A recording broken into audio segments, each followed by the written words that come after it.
Bien bonjour.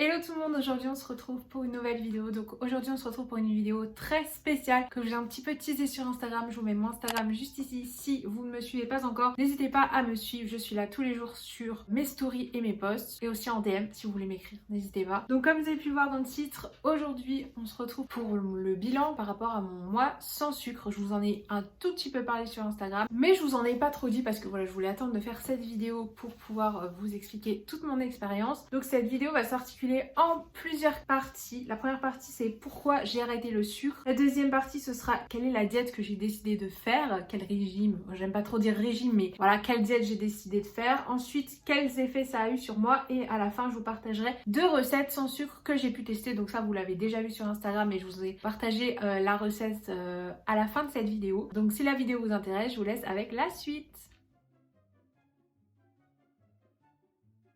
Alors dans la première partie de cette vidéo, je vais vous expliquer pourquoi j'ai voulu faire un mois sans sucre. Alors la première raison c'était pour me challenger. J'avais jamais fait ça, j'avais déjà testé plein de régimes différents, plein de choses qui n'avaient jamais marché et voilà, et je voulais voir aussi si j'étais capable de me passer de sucre pendant un mois. Alors je suis pas quelqu'un qui aime énormément le sucré, j'aime bien le sucré mais ne pas manger de sucre raffiné, genre de sucre vraiment avec du goût sucré, ça m'a pas plus dérangé que ça on va dire parce que je suis plutôt quelqu'un de salé moi dans la vie. J'aime bien les crêpes salées, les cakes salés j'aime beaucoup, tout ce qui est pâtes, féculents, tout ça. Le sucré en tant que tel ça m'a pas tellement manqué que ça, mais j'ai également stoppé le sucre qu'il y a dans les glucides. Donc j'ai également arrêté tous les glucides, c'est du sucre caché entre guillemets, puisque ça, par exemple quand on mange des pâtes, il y a du sucre dedans mais on sent pas le sucre. Bref, du coup j'ai aussi arrêté les féculents, donc j'ai pas mangé de pâtes, de riz, de pommes de terre pendant un mois. Ensuite, la deuxième raison pourquoi j'ai stoppé le sucre,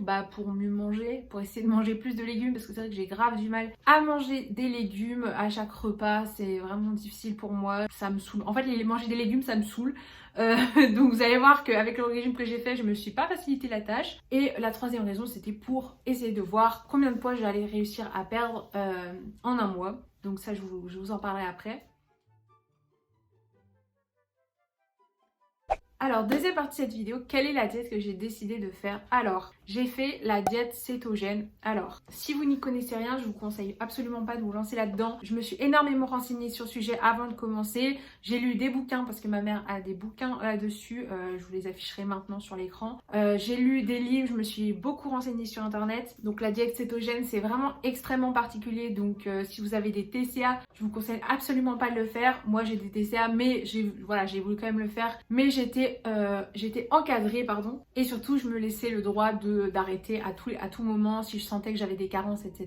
J'en ai pas vraiment eu parce que je vais vous expliquer c'est quoi le régime cétogène, mais comme on enlève une partie de notre alimentation, c'est-à-dire tous les sucres, les glucides, les féculents, on la remplace par autre chose, donc normalement on n'est pas trop carencé. Donc la diète cétogène, qu'est-ce que c'est? C'est une diète qui est assez restrictive, même très restrictive. C'est pour ça que peu de personnes ne choisissent de faire ce régime, cette diète. Donc ça consiste en quoi? Ça consiste à supprimer, comme je vous l'ai dit, tous les sucres, que ce soit sous forme de sucre raffiné, donc les gâteaux, les bonbons, les sodas, et les sucres sous forme de glucides, donc les pâtes, le riz, les pommes de terre, etc. Tout ce qui contient du sucre, on le dégage et à la fin il nous reste les protéines, les laitages et les légumes. Pas de fruits. Ah oui, ça c'est très important. Tout le monde dit oui, manger 5 fruits et légumes par jour. Dans la diète cétogène, ça n'existe pas. Il n'y a pas de fruits. Donc j'ai pas mangé une seule pomme, une seule banane, rien pendant un mois. On a juste droit aux fruits rouges parce que c'est des fruits qui contiennent très peu de sucre. Donc on a le droit aux fruits rouges, c'est-à-dire framboise, mûre, myrtille, je crois. Enfin, tous les fruits rouges. C'est le seul fruit qu'on peut manger parce que c'est des fruits qui sont pas très sucrés. Mais sinon, tous les autres fruits sont ultra sucrés. Par exemple, je sais que la banane, c'est un des fruits les plus sucrés. Donc voilà, j'ai pas mangé de banane pendant un mois. Vous allez me dire, mais comment on fait pour ne pas être carencé quand on enlève toute une partie d'alimentation, quand on mange pas de féculents, pas de fruits, pas de sucre sous aucune forme que ce soit, comment on fait pour ne pas avoir de carence? Eh bien tout simplement on mange extrêmement gras. C'est-à-dire que au lieu de manger du sucre, jours, on mange des choses très grasses. Quand je dis très gras, j'entends de la charcuterie. En général, on évite d'en manger trop dans la vie normale parce que c'est très gras. Et justement, là, beaucoup de charcuterie, c'est bien. Du fromage, de la crème fraîche entière, donc pas du tout allégée. Du fromage blanc avec beaucoup de matière grasse, je sais plus combien, 40%, je sais plus. Cette diète imite les effets du jeûne. Quand le corps est privé de nourriture, il commence par puiser dans les glucides qui se trouvent dans le foie et les muscles. Quand il n'y en a plus, il va chercher de l'énergie dans les réserves de graisse. Le foie transforme ce gras en plus petites molécules, les corps cétoniques, qui vont alimenter l'organisme, mais surtout le cerveau, qui ne survivrait pas à une pénurie. Le cerveau fonctionne très bien avec des corps cétoniques. Avec un régime riche en gras et pauvre en glucides, on obtient le même effet. Le foie fabrique des corps cétoniques à partir des aliments. Il complète, si besoin, en déstockant le gras corporel. C'est la cétose, un état qui évite les pics d'insuline dans le sang. La glycémie reste stable. Donc c'est assez difficile. Et qu'est-ce qu'on mange? On mange juste des légumes, de la viande. Perso, je mange pas de poisson de base, genre c'est dans mon alimentation, je déteste le poisson, donc tout ce qui vient de la mer je le mange pas. Donc je mangeais seulement de la viande, des légumes, du fromage, de la charcuterie et c'est tout. Voilà, donc c'est assez strict comme diète, c'est très très strict, c'est pour ça que c'est très difficile et que peu de gens le tiennent sur la longueur, moi y compris. Vraiment à la fin du mois, j'ai pas fait un mois complet parce que j'ai commencé le 20 avril et j'ai terminé un petit peu avant le 20 mai. J'ai fait 4 semaines, mais le mois d'avril plus le mois de mai ça faisait 5 semaines, enfin bref. J'ai fait 4 semaines clean, genre sans craquer. J'allais aller vers la 5e semaine et là j'en pouvais plus, donc j'ai remangé normalement. C'est une diète qui est extrêmement difficile. Normalement elle est censée faire ses preuves puisque on mange que des légumes et de la viande, donc en soi c'est un peu compliqué de prendre du poids pendant cette période. On perd assez vite au début, mais après ça se stabilise vers la fin du mois que j'ai fait. Ça s'est un petit peu stabilisé et je perdais un petit peu moins vite que j'aurais cru.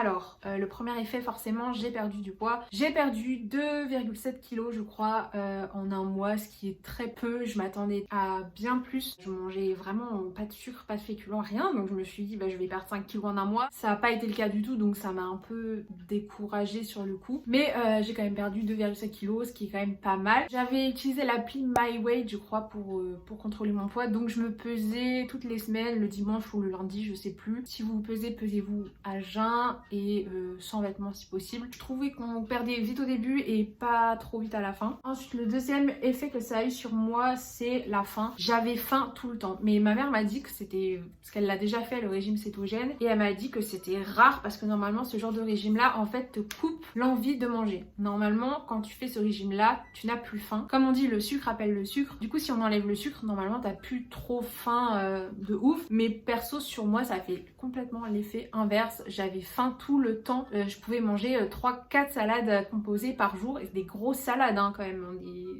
des saladiers entiers de salades, j'en pouvais en manger genre 3-4 par jour. Je ne m'arrêtais pas, j'avais faim H24. Donc ça n'a peut-être aucun rapport avec ça, mais je voulais le dire dans les effets que ça a eu sur moi. Le troisième effet, c'est par rapport à mon mental. C'était assez dur mentalement. Il y avait des jours où je pétais vraiment les plombs, où j'en avais marre. Parce qu'en fait moi je suis très difficile en nourriture. Je vous mets ici la liste des aliments que j'aime pas. Ça défile. Il y en a énormément. Le fait que j'aime vraiment pas beaucoup d'aliments déjà de base, et en plus qu'on m'en enlève encore, j'ai l'impression de manger genre 4 repas différents max. J'ai l'impression de manger tout le temps pareil. Donc sur le mental c'est très difficile, et en plus on n'a pas de récompense entre guillemets. On mange pas des plats qui nous passionnent de ouf. Enfin j'adore la salade, mais bon quand c'est ta 5e de la semaine, au bout d'un moment ça te fait plus autant de plaisir que quand tu la manges la première fois. Les haricots verts, je fais une saturation. Enfin bon bref, même si j'aime bien certains légumes et tout, moi c'est pas vraiment les plats que j'aime le plus manger. Moi je suis plus fan de tout ce qui est pommes de terre, pâtes, riz, etc. Les plats avec avec des féculents. Je préfère que les plats seulement avec des légumes. Donc au niveau du mental, c'était très dur. Et enfin, le dernier effet qui est le plus incroyable, c'est le sommeil. Il faut savoir que moi, je suis une grosse dormeuse. Hein. Je dors entre 11 et 12 heures par nuit. Je suis une marmotte. J'hiberne en fait tous les mois de l'année. Donc voilà, j'avais grave du mal à me lever avant 11h, 11h30 le matin. Parce que vous savez, je suis en études à distance, donc j'ai pas du tout de réveil. Je suis pas du tout obligée de me lever à 6h ou quoi que ce soit. Donc je me couchais, des fois, je me couchais à 22h30 ou 23h. Je me réveille à midi. Je dors vraiment beaucoup. Et là, quand j'ai fait ce mois sans sucre, je me suis levée entre 8h et 9h30. Genre ça m'arrive jamais de me lever si tôt. Mais apparemment, les glucides, donc tout ce qui est féculent, etc., ça fait beaucoup dormir. Donc je me dis que le fait d'arrêter les féculents, ça a réduit mon sommeil considérablement pour me donner seulement le sommeil dont j'avais besoin. Et du coup, je me réveillais entre 8h20 et 9h30, on va dire, entre ces eaux-là. Et vraiment, j'étais pas du tout habituée à me lever si tôt, mais j'étais grave étonnée. Et apparemment, c'est tout à fait normal quand on mange pas de féculents de pas beaucoup dormir. Enfin, si, je dormais quand même une longue nuit pour certaines personnes, c'est long 9 heures de sommeil, mais moi j'étais pas du tout habituée, donc c'était vraiment un des effets secondaires qui m'a le plus marqué. Donc, comme j'avais pas le droit de manger de gâteaux, de tout ça, vous le savez si vous me suivez sur Instagram, j'aime quand même pas mal faire des petits gâteaux, des petites crêpes, des petites gaufres, etc. Et du coup, là j'ai fait 2 recettes, donc une sucrée, entre guillemets sucrée parce que je mangeais pas de sucre, et une salée. Donc la première recette que j'ai testée, c'est un cake salé, olive et saucisson à l'ail, mais je l'ai fait plusieurs fois la recette, et j'ai remplacé par des lardons, c'est bien moins cher et c'est beaucoup plus simple. Donc on va dire que j'ai fait un cake salé, olive et lardons. Ce cake était excellent parce que du coup on met de la mascarpone pour que ça soit extrêmement gras. Il y a beaucoup de fromage aussi à mettre dedans puisqu'on a le droit au fromage, il n'y a pas de problème, mais il n'y a pas de glucides, donc pas de farine parce que la farine c'est des glucides, hein, pas de farine de blé, et on remplace par d'autres choses, la farine de coco qui contient très peu de glucides, et la farine de lupin aussi qui est très faible en glucides. Donc ça a donné un cake que je vous ai posté d'ailleurs sur Instagram. C'est incroyable, vraiment c'est incroyable, et de se dire que ce truc, il y a 0 sucre dedans, c'est incroyable, c'était trop bon.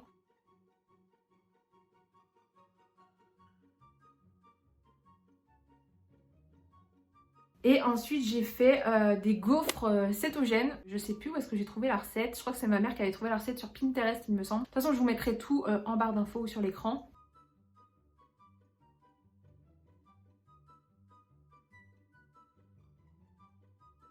On a testé les gaufres, c'était pas mal. Franchement, c'est des gaufres où il n'y avait aucun sucre dedans. Hein. Vous les mangez pas avec du sucre glace dessus. Donc si vous aimez la noix de coco, vous allez forcément aimer, parce que ma mère aime bien la noix de coco, elle a bien aimé la recette de gaufres. Moi, la noix de coco, c'est un goût que j'aime pas. Je trouvais que ça sentait un peu trop la noix de coco, puisque on a mis de la farine de coco et de la coco râpée, je crois. Donc c'était pas forcément une recette que j'ai adorée. Par contre, ça se mangeait quand même bien. C'était quand même assez aéré. C'était pas des gaufres énormes, mais c'était assez aéré, donc c'était assez bon. Donc je testerai peut-être en changeant des ingrédients. Je mettrai moins de coco, ou je mettrai de la poudre d'amande à la place, ce que j'aurais dû faire, mais j'ai juste suivi la recette à la lettre. J'ai pas cherché à mettre moins de coco, mais peut-être la prochaine fois j'en mettrai moins parce que c'est un goût que j'aime pas. Mais si vous aimez la coco, vous allez forcément aimer cette recette.